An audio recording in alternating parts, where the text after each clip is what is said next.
খুব খারাপ খবর আছে প্রভু।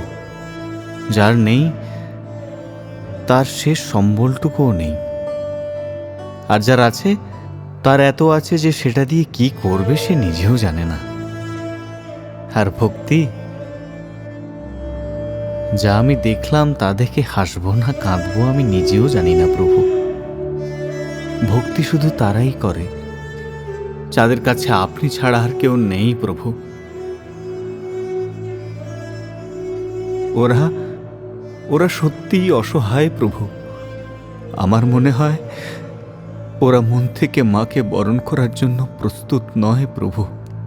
কলিযুগে ভক্তির রূপও পাল্টে যায় নন্দী।